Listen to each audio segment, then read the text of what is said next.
Pillars, pillars, pillars of franchising.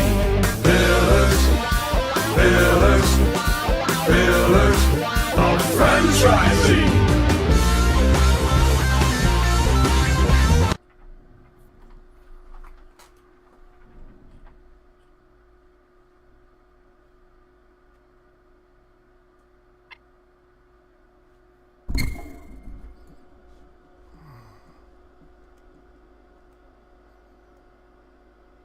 Please go. Good afternoon, and welcome to another episode of Pillars of Franchising. We had a bit of a wonky start there, but we are here nonetheless, and we'd like to thank you for joining us on this first October show of 2023. We've got a lot of great things coming up for you today. We're going to have a special talk with Jerry Akers as well. We have a special guest from Lime Painting. We're going to talk about what makes that company such a great purchase or investment for potential franchisees. I'd like to remind you, of course, wearing pink today because it's Breast Cancer Awareness Month. And if I couldn't wear pink, I would certainly be wearing purple because it is also Domestic Violence Awareness Month. And as a Molly Maid owner and a board member for the Ms. Molly Foundation, it's my extreme honor to remind you of those people, of the silent crimes that often go unknown, unreported, underreported. If you're interested in figuring out how to support a cause like domestic violence awareness, please check out the Ms. Molly Foundation and make a donation directly, or contact your local Molly Maid office and they'll be happy to help you. We support local charities throughout the country. And without further ado, Karen. Hello. Hi. How are you today? I am great. I'm great. I just haven't been thinking a lot about our lively discussion that we've been talking a lot about over the past weeks about franchisees. And so the word on the street today is to talk about franchisees and why they fail. That's a great topic. And one of the reasons Karen and I decided to talk about this is that most people who contact us really want to know, how do I get started? What do I need to do? But what if it doesn't work? So today our conversation is not only going to talk about what are some of the key reasons that franchisees fail, but also what you can do to prevent those from happening. So what have you got for us, Karen? I understand you've got 4 or 5 failures that jump right off the page. I do. Well, the first one is one that we all talk about a lot. And even though we know it still happens. Mm-hmm. And it's called cash flow. Cash flow, right? That's really, if we don't have cash flow, then that's the real reason a lot of franchises fail. Yeah. And I think a lot of times they're like, oh, no, I have enough cash. But it's knowing when you're starting, there are so many things, we've talked about this a lot, is making sure you've got the right amount of cash, even more than you think you're going to have. Yes. When you're starting your franchise, and even as your franchise is in maturity, a mature franchise, making sure that you pay attention to that. Yeah. Go ahead. There should be a couple of things that if you're working with a consultant or a broker or a mentor, whatever that happens to be who you're using, you should also be doing a break-even analysis. And that's really critical to help you kind of track what key indicators in your business need to move to help you with that cash flow. Ray and I have talked for years now about our belief based on what we've been through with the recession, with COVID, whatever that number you think is going to be, 2.5 times, so that you've got plenty of money and that's not an issue. Some people might think that's a bit aggressive, but I think that also you have to think about when you are quitting a corporate job, right? You need to look at, what is your family situation? Are you single, supporting just yourself? Are you the breadwinner in a family of 5? Are you the spouse of somebody who's the breadwinner, right? All of those factors really come in because you have to figure out what it's going to look like until you start making money. You've got to have something to help live on before the business starts to be profitable. Absolutely. And so many times I think people think about the things the small things, let's say if there's like a delay of this or delay of that, but you're right. You mentioned like COVID. I mean, we didn't know COVID was going to happen. So making sure you had enough in reserves. And even while you're going through it, thinking worst case scenario. I think this is where a lot of, companies kind of got caught where they didn't realize how long it was going to go. And not only the impact of customers, then we had the whole supply chain issues. Sure. So many things I think that compound in it. I think that's why there's a lot of discussions right now with that, and just making sure that, again, you always say, Kristin, eyes wide open. Yeah. It's really going in with eyes wide open. It's a great opportunity, and it's making sure that you know what you're doing. And you're right about making sure that you've got it, that you've got your regular finger on the pulse. Yes. So you don't just do it at the beginning, but it's an ongoing, really taking a look at where you are. Yeah. And I think this is where it becomes very important that you have a good banker, somebody who can really talk to from kind of a neutral point of view, because it isn't always just about borrowing money from the bank, especially today at high interest rates, right? It might be doing a 401k rollover where you wind up paying yourself back. So it's really important to get with the right people. And obviously on our website, we have all kinds of resources of past guests and people that we partner with to make sure that anybody out there can make an educated decision. Exactly. What's the next point you have? The next one is the right personality or the right person for the franchise. Awesome. Many times what happens, I know within like my franchise, you need to be pretty, active in the community. You need to be out there. You need to have like a kind of a sales savvy, sales mentality. And if someone's just going to come in and say, oh, I can just buy this and I'll have other people do it for me. Yeah. Many times what happens is if they can't find the right people and they don't have those skills, that's a factor when many times franchisees fail. Well, I think that's really interesting. We talked a little bit about, I'll take a couple of examples of people that started in the franchise system I'm in. And when they validated, my validation recommendation was that they didn't buy. And that validation recommendation was because the fit was all wrong. They came out of the medical field or they came out of the IT field, and there just wasn't you couldn't make a personal connection with that person. And my thought is, if they're going to be out in homes talking to people, they have to be able to make that connection. And as I've said before, they still went ahead and bought, and guess what? I wound up buying both of them. You're right. Yeah. Because I was the only one in validation who was honest and said, I really don't think it's the right fit. Yeah. But I wound up buying both of them. You're right. Yeah. Agreed. That's why I like it when a lot of franchisors will do the kind of like a personality test. I mean, they'll actually create something for what they're looking for. And I think that's good because they want franchisees that are successful too. Yes. So I think through that vetting process, it's for someone to really know, are they the right person, kind of leaving ego aside and making sure they're the right person for that match. Yeah, absolutely. And we'll have to talk about that another time too, because that's what we do here at Pillars of Franchising is we use the spot on survey to identify blind spots that people have in their personalities or leadership style. Very good point. What else have we got on that list? The last one I'll talk about today is they think it's easier than what it is. And is that funny? Oh, that doesn't look so hard. It's a name brand. It's a name brand. I'm sure they've got it all together, and they discount that. Yeah. And then what happens is they get in there, and as we all know, it is a lot harder. It's rewarding, it's personally, financially, it can be very rewarding, and it's a lot of hard work. And you've got to make sure you're paying attention to the details. So that's the third one where I think people are like, okay, I'm going to buy this, and they get in, they're like, whoa, this is not what I thought it was. And so it can be a factor. Yes. And I would say right along with some of those red flags are when people are talking about a semi-absentee business or an absentee business completely, not semi-absentee, but absentee, particularly in the first couple of years where you're building your business, you're building your marketing strategies, you're building your employee base and your culture.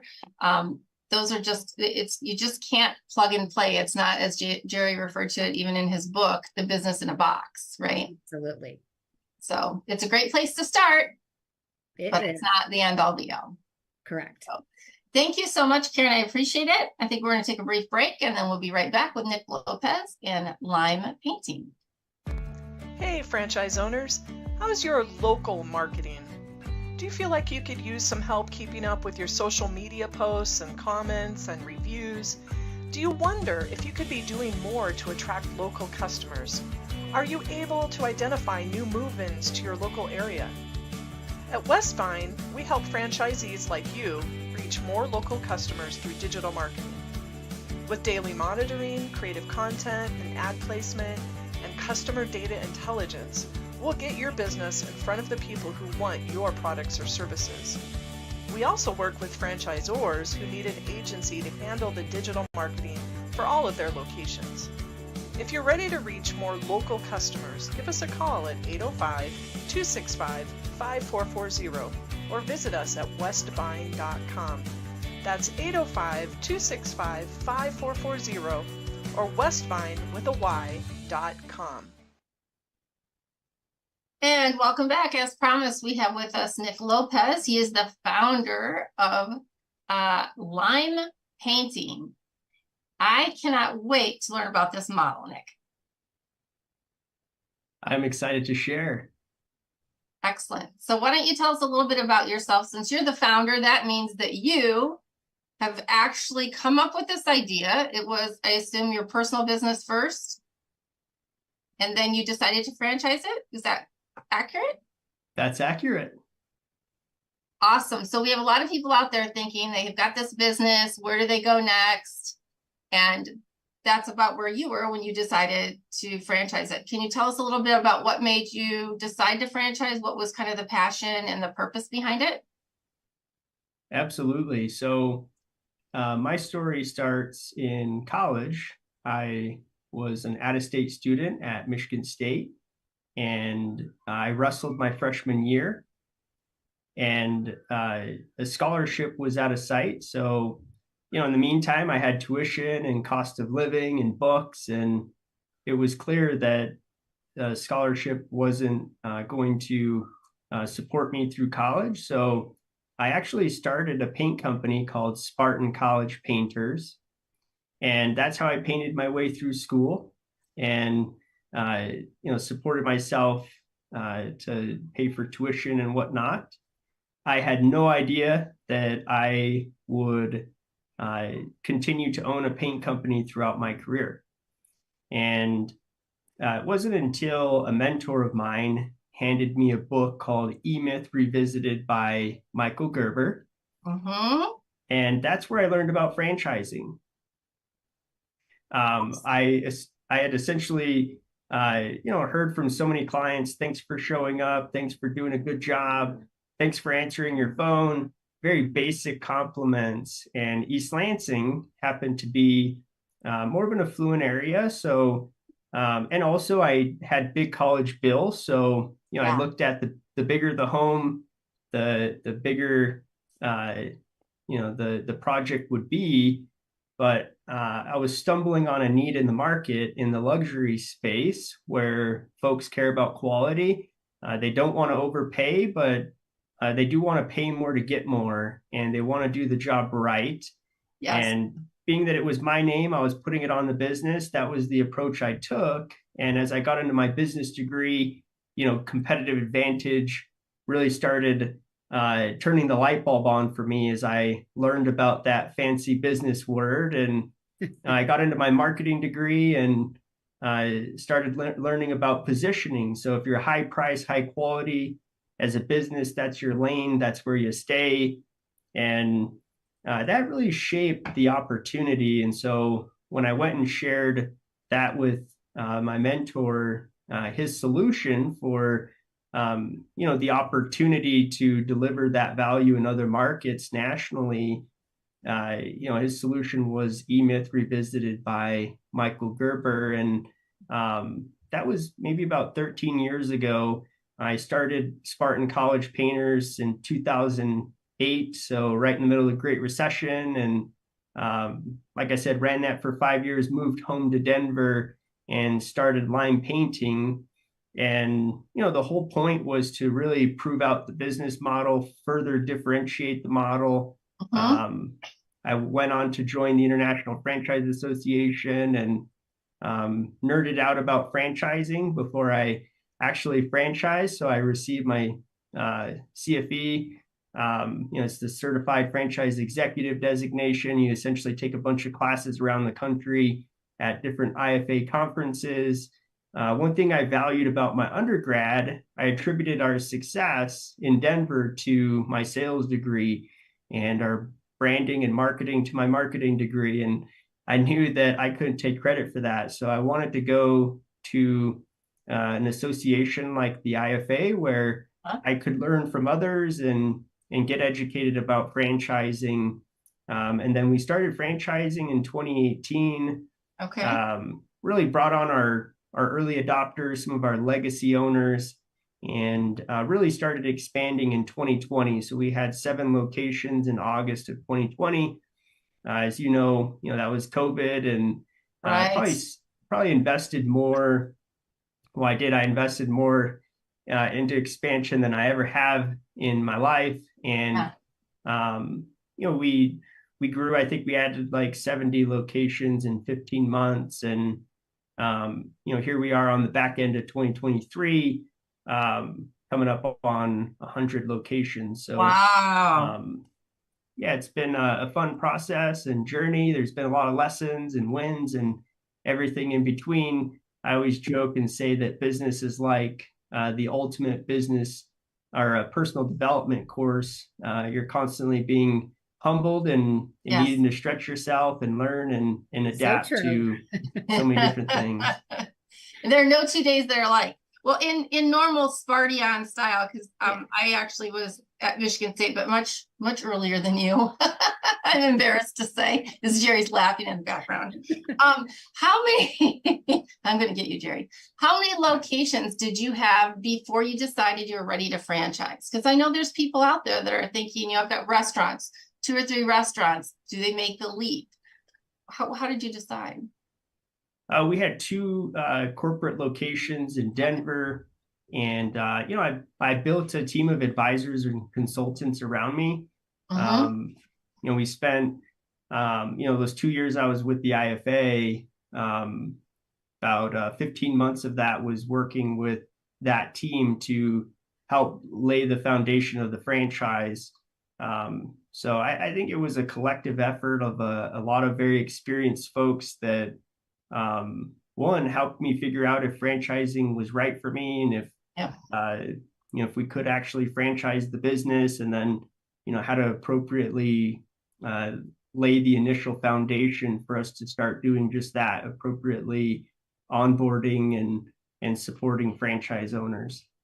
Pretty impressive, isn't it? Pretty impressive, because a lot of people would maybe think about that after they started franchising, right? And so you did it very methodically, where it's like, okay, if I'm going to do it the right way, receiving the certification, I think that's very impressive. So what are some key things if you think about as you were starting Lime? First of all, where does lime come from? Where does lime painting come from? Can you share a little bit about that? Great question. Well, first of all, go green. Okay, that was, yes, okay. See, I'm not a Spartan, so. Well, I'm sorry to hear that. But a part of the name is the color. So being a Spartan, green being the color, I was sitting in a neighborhood and just kind of looking back over the past few years and all the clients we had worked for, and I felt like we missed out on a marketing opportunity. No one really knew who we were. At the time, we just wore T-shirts from our suppliers, and they were white T-shirts branded by our suppliers. And I felt like if we had a color that stood out, folks in neighborhoods would start to identify that, hey, X color comes in and transforms homes. And, being green, lime is the most eye-catching color. And so lime green was the color, and, lime painting really came from the marketing and the branding, which, we call it compounding. So many of our customers come from projects and around job sites, and we really network and build value within subdivisions. It happens street by street, and the color really helps us do that. But lime has become our core value. So it stands for love, integrity, mission, and excellence. Awesome. So I think that's really cool. It's we've had a couple of different franchisors on here, and in their name, it actually stands for something. And I think when you have a company and you set core values, it really kind of sets a different standard than perhaps some of your competitors. Obviously, the big thing a lot of people would probably say is, well, I mean, there's like 1 million independent painters out there, just like there are 1 million independent cleaners. So how do you differentiate clearly you have uniforms, but what other things do you do to differentiate yourself in what makes you able to attract people who want to invest in a market that's pretty saturated and they give money to line painting? Absolutely. Well, first of all, the painting space is a massive industry. So, you look at all of home services, it's a pretty big fraction of the home service space. So, if you drive to your airport, there are so many buildings and surfaces that have painting and coatings on them. So there's plenty of business to go around. There's a lot of need, and there's a tremendous amount of need to standardize a very fragmented industry. And that's the great thing about franchising and national companies, even fellow paint franchises. We're all collectively improving the customer experience. But at Lime, we specifically focus on, and we're the first and only luxury paint company. So again, going back to my college days, recognizing that need in the market, back to my lecture hall, learning about positioning, our lane is, higher price, but you get a lot of quality. And so we provide that option in the market for customers that really struggle to find that. So many times they're experiencing inconsistent customer experiences and, unreliable service providers. Sure, franchising comes in and standardizes that, but there's not an option that understands a custom home. And so, our first 4 years, we really differentiated our business in that we became much more than just a paint company. We look at paint as a type of coating, which it is. There are many different coatings, and paint is one of those. And these custom homes have many surfaces that make up the estate. So you can think of the driveway as stamped concrete, the metal fence that wraps around the estate. Generally, that stamped concrete patio wraps around the pool around the back. There's metal railings along the back deck that divide the decking. There's stucco on the siding. There's all sorts of wood substrates like pergolas and decks and lattice work. So you have all of these surfaces that make up a home. And so many times customers look at their paint and they say, oh, it's peeling, it's faded, it needs to be done. Well, all of those other surfaces are on the same maintenance schedule, and they're all exposed to the elements, the sun and water. They all deteriorate. And guess what? On a custom home, each surface is expensive. Yeah. And so leaving them uncoated and unprotected just prolongs and extends that deterioration. And these are expensive assets. Each surface is worth a lot of money. So we come in and help educate clients. Our whole consultation process is wrapped around helping a client understand just that, how the elements affect each surface, and then how to appropriately restore and coat, apply a top coat that is going to perform. So we have national partnerships with all the 3 major coatings companies, and we have standardized their highest grade solutions for each surface type. So you talk about those first 4 years of really, standardizing, differentiating the business. Yep. There's a lot of trial error and doing just that. And, so a lot of what we do is educating clients around just that, how their home works. And before you just put down a coating, you want to make sure that that surface has good integrity and that coating is going to appropriately adhere and perform. Thus why we do surface restoration. So we'll do any carpentry work, stucco skim coating, grout work to the mortar. Last thing we want to do is just apply a coating to a surface that, isn't a very good profile. Yeah. So we do painting, coatings, and surface restoration. I've spoken specifically to the exterior, but we do all coatings and drywall in the interior. So kitchen cabinets, faux painting, lacquer work, painting, you name it. Wow. So we The offer. first thing I think of is, oh my God, do I need to know all this if I'm going to buy line painting? I was thinking the same thing. I was wondering how long is the onboarding process for franchisees? Absolutely. So we are very much we are very much focused on training, and that training never stops. It goes on. We have great resources from our suppliers. Their logistical footprint is incredible. For example, there's a Sherwin-Williams every 10 miles. Yeah. And their ability to go and overlook and help support the first time you're installing a coating is tremendous. We really lean on our suppliers to ensure that, for those first time applications, they're being done correctly. But the other part of this is that we are working with artisans in the market. So the demographic that we work with is willing to pay more to get more. They want to work with artisans. And so we're able to attract very talented craftsmen that have the expertise in these coatings, and they stick with us. There's a high amount of retention with our subcontractors. We've been able to see that nationally. And the frank reality is they generally don't have the skill sets to consistently get the types of projects that we do. And so we're able to do all the customer service, account management, and really all they do is show up and do what they do best, which is the applications. And so the majority of our owners come from outside the industry. They do not know anything about the coatings that I mentioned, the services that we offer. You go through our training, it's called Lime Elite Academy. You get all of your online certifications. The great thing is that there's a finite amount of services that we offer, and there's one or two ways to do it. So, that learning curve is there, but it's obtainable, and we've consistently seen that folks don't struggle understanding the business.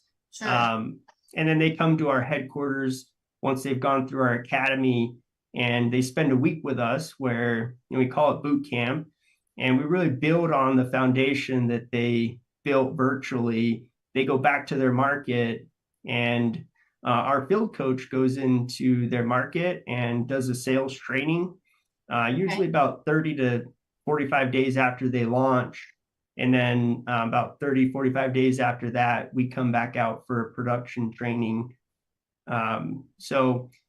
Training's important, but this is very doable because, like I said, there's one or two ways to provide every service that we offer. So for people who are listening, and thank goodness you explained that part of it, because certainly I can go out and talk to people and sell, but it would take me quite some time to catch up on all these different surfaces. And I like the fact, I would have to guess, do you have some issues with employee retention and finding employees? Or absolutely.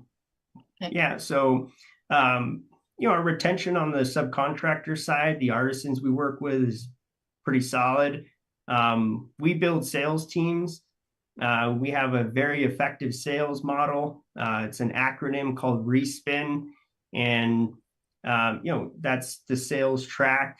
But yeah, so we always recommend, look, if you're looking to make one hire for a sales rep, hire 2 to 3. So, if you hire with that intention, it works out. So if somebody's listening and they're interested, can you tell us a little bit about how do you do territories? How does it work, and how much does it cost? Yeah, great question. So territories, we are awarding territories in the top third of the market in terms of home value. So in Boise, Idaho, that could be $500,000, in Denver, $1 million, in LA, $2 million. So our software for building territories takes into account home values, and we're awarding 6,000 homes, protected rooftops of contiguous zip codes that get you to that 6,000 home threshold. That's one territory. And then commercially, it's unprotected. So, anywhere in the market on the commercial side. But from a residential perspective, we're really targeting that top third of home values. And then for one location, we have a franchise fee of $60,000. and second territory is 40,000, and then every territory thereafter is 35,000. So if you invest in 3 territories, it would be 135,000 in franchise fees. If it's 1 unit, it's 60,000, and our investment range is anywhere between 125,000 and 201,000 for a single unit. Okay. Well, it sounds like you've really gone gangbusters. Yeah, absolutely. Bringing a lot of value on the franchise owner side. When folks go through our discovery process, they validate with our franchise owners. They come to Discovery Day. They see the value, the intentionality in the business, the amount of support, the infrastructure, the resources that they have to utilize in their market, and they can identify with painting. It's a simple business, and there's a lot of demand. And so as a result, on the franchise owner side, we've had growth as a result. That's really the marketplace, right? If there's value, there's demand, and Sure. we have plenty of territories available. Being an emerging newer brand, so a lot of our top markets have gone, but we have plenty more. Obviously, they're going quickly, but it's been a humbling process, and that vision 12 years ago, 13 years ago, it's been an honor living it out and seeing it through. Yeah. I guess, one last question I have is, what's your profile of a franchise, kind of like the franchise for a franchisee, a profile of someone who would buy this, because you've got such a great analytical approach as far as how you have your different markets. So what does that look like? Absolutely. So I heard you guys talking about some personality tests. We use a personality test called Culture Index, and we traveled to Kansas City and got certified. A lot of our executive team, some of our franchise owners, actually the president of our franchise advisory council came out, got certified with us. But we do a lot of recruiting support at home office for our locations, and we have those profiles typified for even our sales folks that we're recruiting. But when it comes to our franchise partners, we also have typified profiles that test against 19 different profiles. So we're able to get a good indication on the traits and skill sets that translate at Lime. So that's very much a part of our onboarding process. But we're looking for folks that have comfort and competency in building teams and doing sales. And a lot of our owners come from corporate America, plenty of sales folks, director of sales, but that's our business. It's a heavy sales organization. Right. Clearly, we're delivering a luxury experience for customers, but we're leaning on our artisans to have those skill sets. We're not hiring those employees. So we're a sales and marketing organization that builds teams, that delivers world-class service. Being a luxury brand, that's top of mind, building relationships and helping them fall in love with their home. I think it's great that you refer to your team members as artisans and craftsmen, because I think in a lot of the trades, we think of, you're a painter, right? You paint, or I go get my nails done and she's a nail tech, but really there's an art form to it. And people who don't love what they do tend not to do it as well as somebody who has a passion for it. So I would have to imagine that, one of your folks out there, painting a home, being referred to as an artisan or craftsman really makes them feel good, valuable, a part of a team, and it really elevates their morale. Have you had any feedback about that? Because I think it's really a great way to do that. Yeah, absolutely. You're right on there. And that's the experience that we're providing at Lime, right? We're a luxury brand. So, when I say world-class service and I say a focus on relationships and our values and artisans, we live those things out. We often have a saying at Lime that we work in beautiful places, for beautiful people, with beautiful people. And that's a mindset, and Yes. that's what we call the Lime way. That's how we do business. And that's what's special about every company is you have a customer experience. We're very intentional about how we define our culture. If you're not defining it, it'll be defined for you. And, we're defining it for our customers. It's all about the customer. Well, I think it's very exciting, and I have to thank you for coming on and sharing with us all that you have about lime painting and the Lime way. And I hope that helps put you and keep you in the limelight, so to speak, for people. Very good. Well,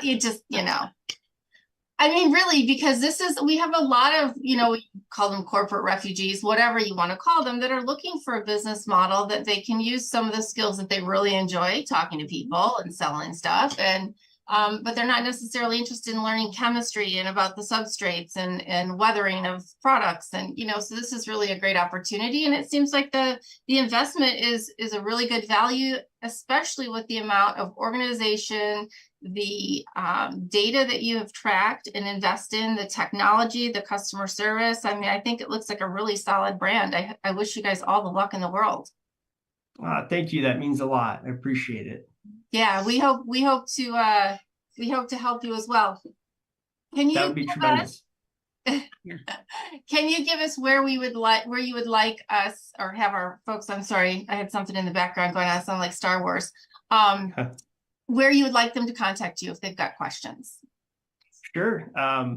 So you can check us out. We have a podcast called The Level Up Show, Level Up Show with Nick Lopez. We just rolled out a new series called The People at Lime, where we feature and tell stories of franchise owners, the home office, any of the employees, teammates at Lime. You can find me on LinkedIn. And of course, you can always jump on our website, limepainting.com.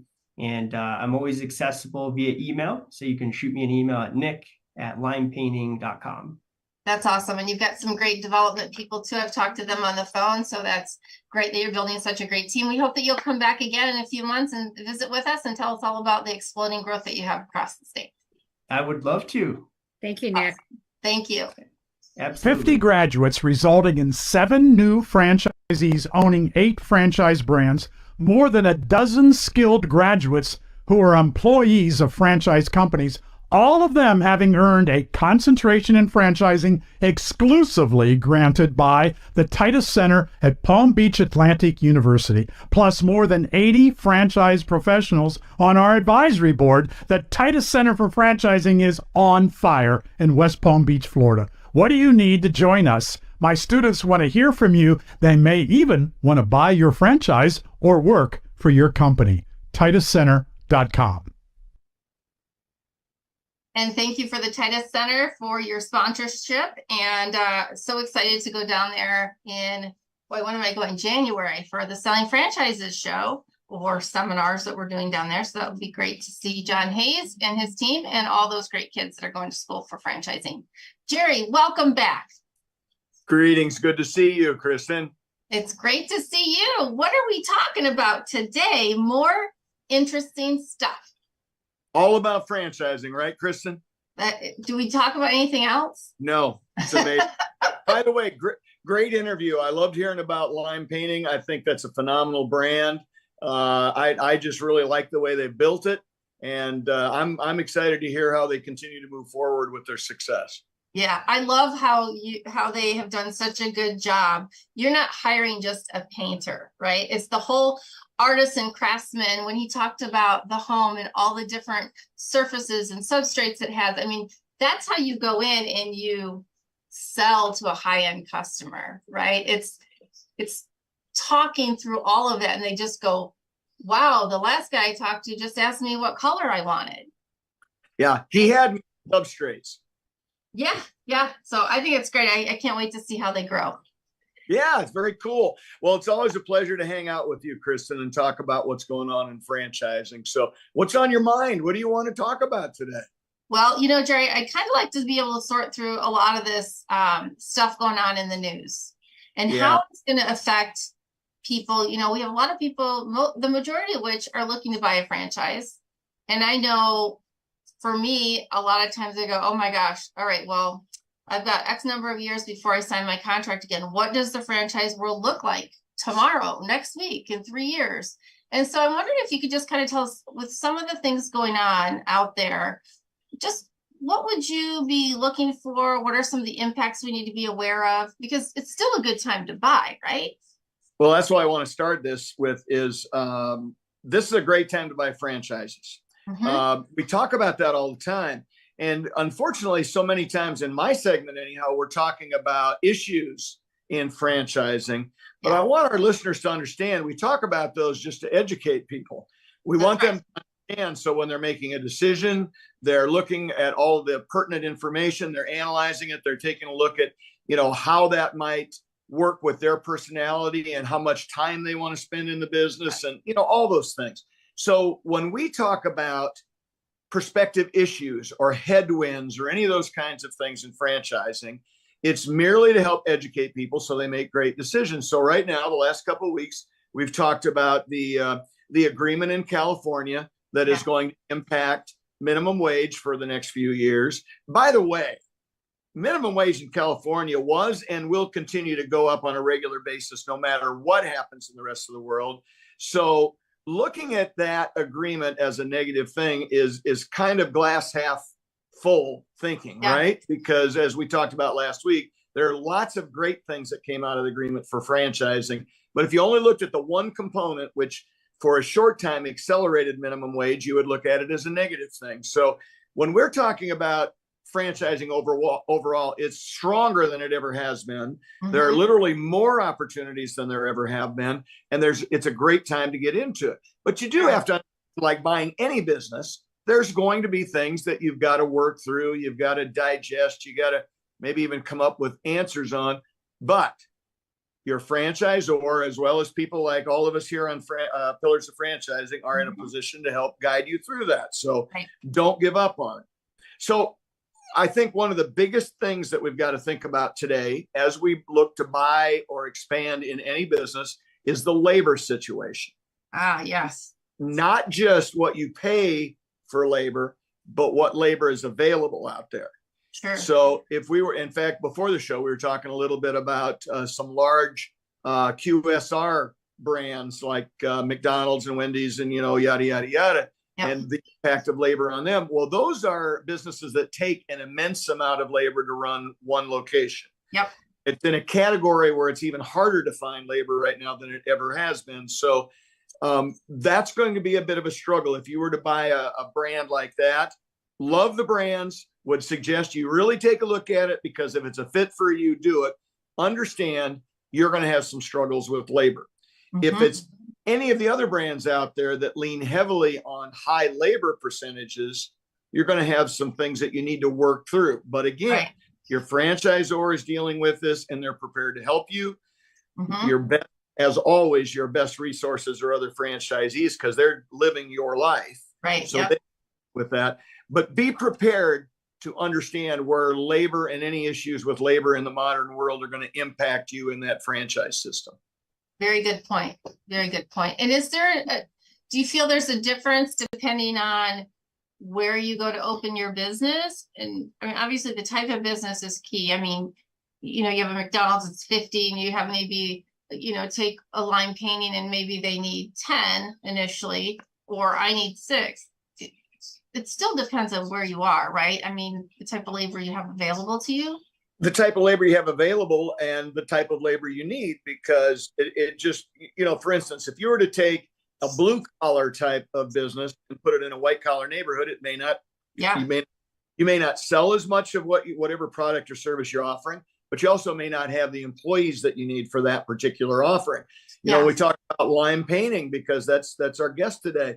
He talked quite often about, it's kind of an upscale brand and they go the extra mile. Well, that's going to take a different caliber employee than Joe's Painting, which has 1 or 2 trucks and goes up to ask you what color you want, as you use as an example.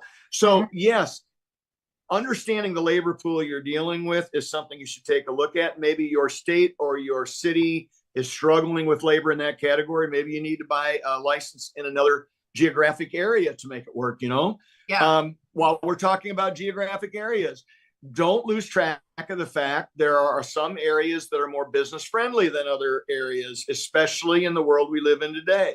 Yeah. This is not to badmouth any states or cities, but as a business owner, you've got to look at it realistically and understand what headwinds you will struggle with in that particular area.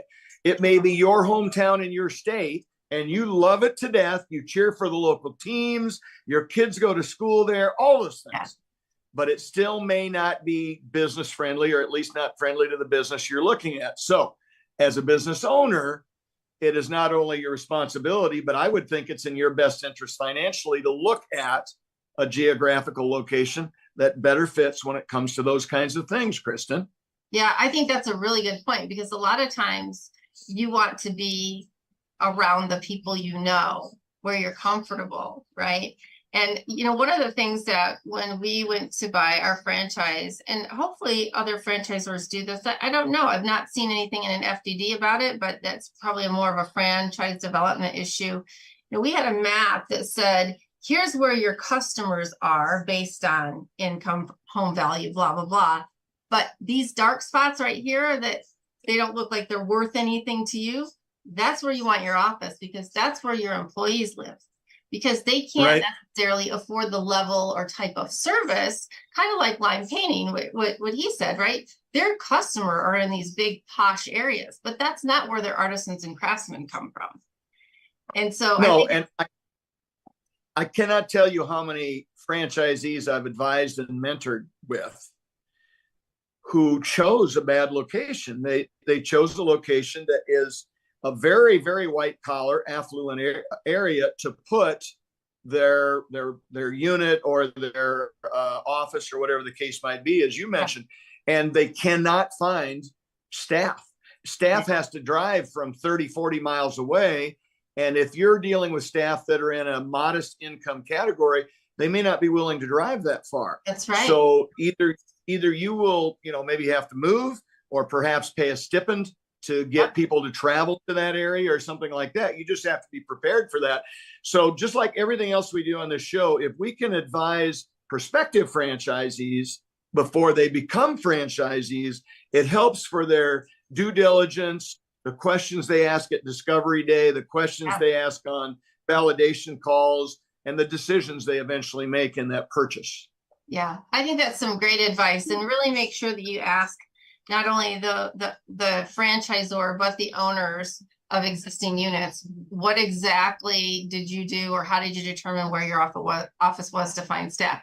Is there, say, one or two particular states that if you should do it all over again, that you would choose to open a business in, that you feel are most?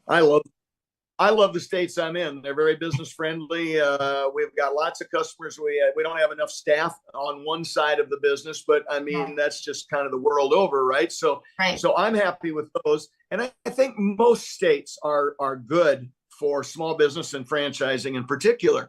But there are, 5 or so states out there, 6, that are more difficult, merely because of regulations, taxes, stipulations about your employment agreement with your staff, those kinds of things. And, I'm not here to badmouth any states or geographic areas, but the reality is there are some that are much more difficult. And some of them, and I'm going to pick on California for a minute, because we've been talking about your home state, Kristin. Yes. But the fact is, there are brands that are choosing to not go to that state right now.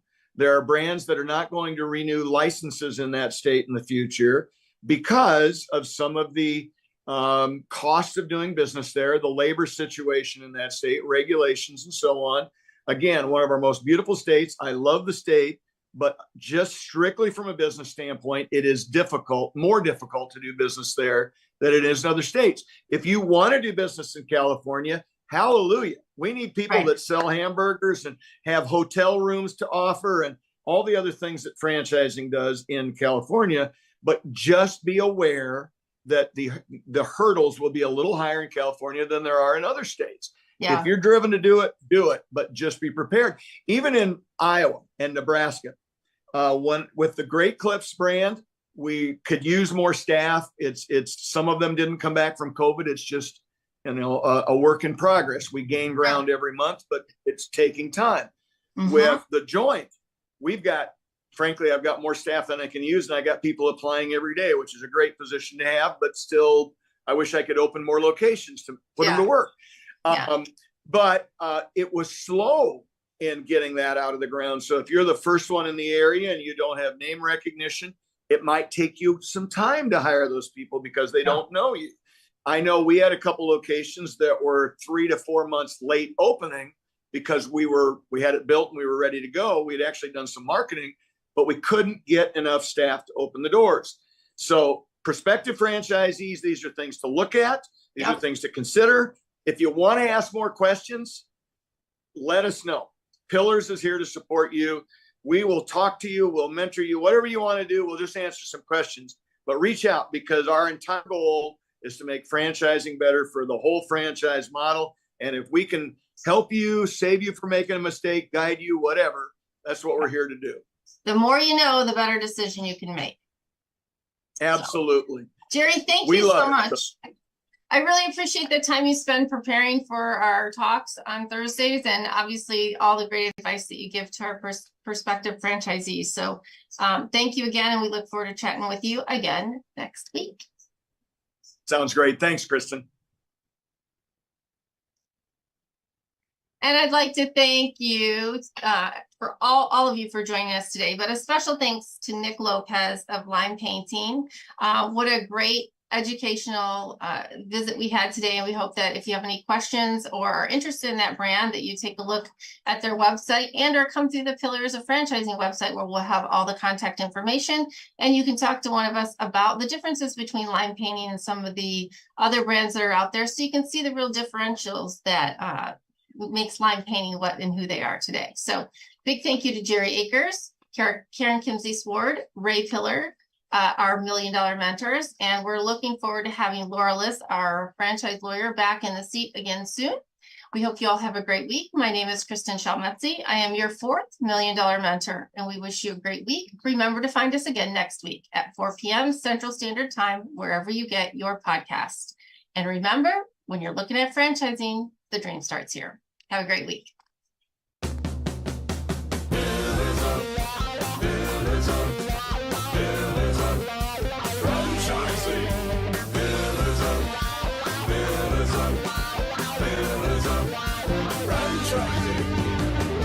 Recording stopped.